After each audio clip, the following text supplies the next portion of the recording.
السلام عليكم ورحمة الله وبركاته، اخواني وحبايبي متابعينا على قناة المصري لتعليم صيد السمك بالصنارة. اللهم صل وسلم وبارك على سيدنا محمد وعلى آله وصحبه وسلم. السكر في الماء يذوب والصلاة على النبي صلى الله عليه وسلم تمحي الذنوب. النهارده 22/8 والمية لسه بتزيد، يعني المية رفعت عن ما كنا هنا. وانا بنزل كل اسبوع عشان اوريكم المنسوب. انا بقى زي ما بقعد اهو في الحتة هي اللي انا بقعد فيها، هي على السلمة. المية راكبة السلمة اللي انا كنت بحط رجلي عليها، يعني السلمة اللي تحت منها كنت بقعد عليها الاول شهر 7. لا المايه كده يعني السنه دي حاجه غريبه، لحد دلوقتي المنسوب ما نزلش خالص بل بيزيد. يعني 2 سم 3 سم مش هنقول عليهم زياده كبيره، بس برضو المايه في زياده. احنا المفروض ان المايه زي اللي من دول كده تنزل. فان شاء الله هنجرب النهارده برضو، وهنمشي غمازنا في المايه الماشيه زي ما انتم شايفين كده.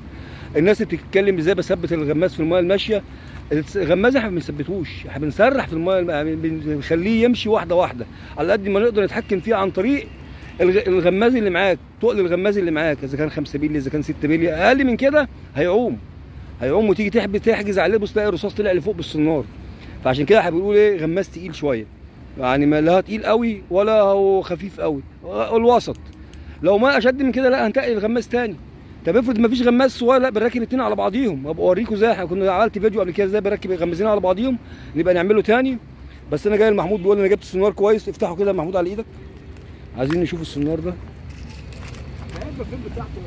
هي علامه اقرا اللي عليها انا اهو. بص يا محمود، هي سناره يعني مش حلوه للبلطي بالامانه، هي محمله شويه. السناره زي ما انتم شايفينها اهي، محمله شويه وملوقه. طبعا في شغل البلطي للملوق دوت والتحميله ديت مش حلو للبلطي. ليه بقى يا عم محمود مش حلو للبلطي؟ ليه يا عم محمد السلكه رفيعه احسن؟ خلاص هنيجي معاك بقى، سيبنا الكاميرا مع محمود. السناره اللي معاه مش حلوه، ورينا السناره اللي معاك كده، وريها للناس. الحديده اهي.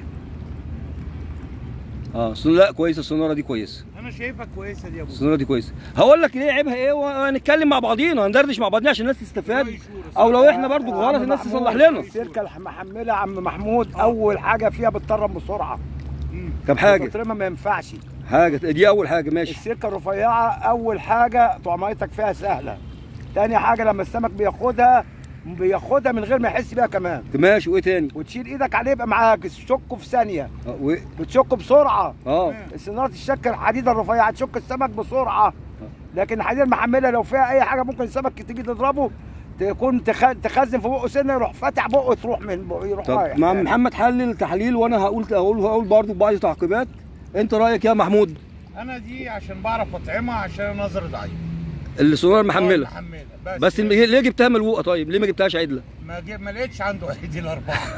ماشي بصراحه يعني. طيب لا السناره الملوقه يا عم محمود ما تنفعش في الطعم بالذات كمان. انا بصطاد بيها وباخد بيها سمك. السناره ما قلناش هتاخد بيها سمك، هيطلع بيها سمك. بس الافضل الدره العدله او دياره واسعه. يا محمود الحديده الملقوقه وانت بتطعمها ممكن تجرح السمكه 3 4 تجريحات وانت بتطعمها. يا جماعه الموضوع ده والله العظيم انا ما قصده ولا انا اسيره، والله العظيم هو جاي تلقائي كده، هي جايه بالصدفه، الموضوع جاي صدفه والله. انا بقى رايي السناره العدله، السناره زي انت قلت كده يا عم محمد خفيفه، بتشك السناره بسرعه، سهله وما تطرمش. بس الاهم حاجه فيها سمكه البولت يا جماعه بقها ضعيف جدا. لو السناره محمله مع تلكيمه السمكه هتوسع مكانها، شفت انت جملت لي على طول، هتوسع مكانها. تيجي انت تريح ايدك وانت بتلم السمك هيفرغ منك، هتقول عيب سنار. لا هو مش عيب السنار ان هو السناره محمله، يعني السناره محمله شويه فبتوسع مكان بق البولتي. السناره المحمله دي ممكن تستخدمها للبياض، والله يا جماعه وحياه لا اله للرعاد، وحياه لا اله الا الله. كنا بنجيب سنار تمسكه كده بايدك زمان، تفتحه كده يتفتح، كنا بنجيب بيه احلى سمك. السنار الازرق بتاع زمان كنت تروح تجيب بقرش وتجيب بتعريفه. والله كانت السناره تتفتح يا جماعه كده، كنت بصطاد بيها البولتي، واحلى بولتي بالريم كان بيجي بيها. وانا بقول للناس بس احنا بنتكلم على احنا عمالين نالف للسمك والسمك يالف الميه. كل ما الحديد تبقى رفيعه احسن طبعا لسمك ياكل على اي سن وعلى اي حاجه. خبره سنين طويله. سمكه حضراء تاكل على اي سن يا عم محمد. ماشي يا عم محمد، بس يا عم محمود بس احنا بنقول ايه، احنا بنجتهد طبعا. وبعد كده بنقول السناره الملبوقه زي كده بتنفع في السمك العريان. السمك العريان زي ايه؟ زي البياض، زي الرعاد، زي القرموط. ليه؟ بيبقى صعب ان يطلع من بقه، ان بقه ناشف، بقه خشابي، فصعب ان يطلع منه. والبولت الخشن برضو لو بولت خشن دي حلوه. لا ملوق مش مستحب ليه. مش مستحب للبولت، هيطلع معاك سمك بس مش مستحب. هتتعور منك منك مستحب. وهتعور الطعمايه وتبص دايما تنقي الحربه الطويله الحاميه، الحديده الرفيعه اللي هي سلكه رفيعه. تمام. ما يهمكش بقى اذا كانت بتفرد شويه بسيط، دي مش مشكله. مش هتفرق. مش هتفرق. حلوه اللي بتفرد دي حلوه. بقى احسن من اللي بتقطم. بتفك من الحوش. فده بالنسبه يا جماعه لموضوعنا. احنا الموضوع ده صار كده بالصدفه، لكن احنا ان شاء الله النهارده هنمشي، وان شاء الله ربنا يكرمنا بسمك، ويكرم محمود، ويكرم عم محمد، ويكرمني انا عدتي هي اللي موجوده ديت، هقعد جنب عم محمد، وان شاء الله لو في سمك احنا هنسرح زي ما قلنا، بنطول حوالي 2 متر او 3 متر، وبنرمي بعد المصطبه. تخيل يعني، احنا مش شايفين المصطبه بس تخيل، وبنمشي عليها. طول ما انت بتمشي بياخدها السمك الحجاري، بياخدها السمك الزرقاء، وبتيجي تقع في بلطيه حلوه. نتمنى النهارده ان يكون كترت شويه، احنا بقى لنا اسبوع ما بنجيش، ونشوف النهارده.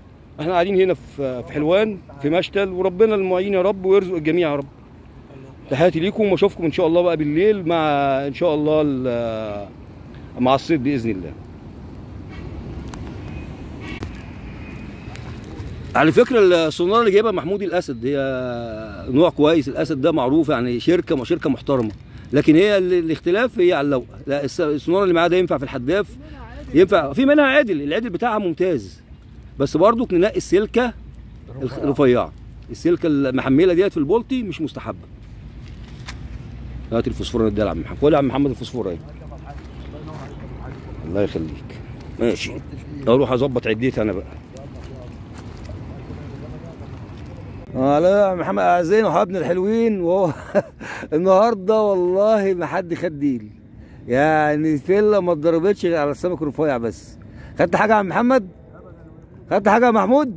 الحمد لله ولا اي حاجه. ولا اي حاجه. فالميه لا ميه زايده قوي بالامانه. النهارده اول مره تحصل كده ان احنا ما حدش فينا يعلم على شرايه. الساعه بقت 11 اهيت، وما طبعا كله هيلم اهوت. لا انا برجح نستنى لما نقول لكم يا جدعان ان الميه بدات تنزل والميه بدات تاكل. براحتكم برضه، دي حريه، احنا بننزل نشم هوا. احنا برضه مش اساس الموضوع، مش موضوع السمك، احنا الموضوع ان الواحد بيبقى مشتاق ان ينزل الميه عشان خاطر الواحد يستجم بس بشويه هوا، انه يقعد على الميه يشرب كوبايه شاي ويتسلى شويه. اما لو على السمك في الحلقه كتير، فلا المصداقيه لا النهارده ولا شريه العايشه في الشنطه اهي وما طلعتش. الفله اللي جبت لي عليها دي طالعه من الميه، كان حد قاطعها طالعه من الميه. فالنهارده لا النهارده اوت، وان شاء الله تتعوض ان شاء الله في الفوسفور اهو قدام منكم. هنلم ونتكل على الله. لا النهارده مفيش ولا حتى هي النوم رفيعه ورميتها الميه تاني. السلام عليكم ورحمه الله وبركاته.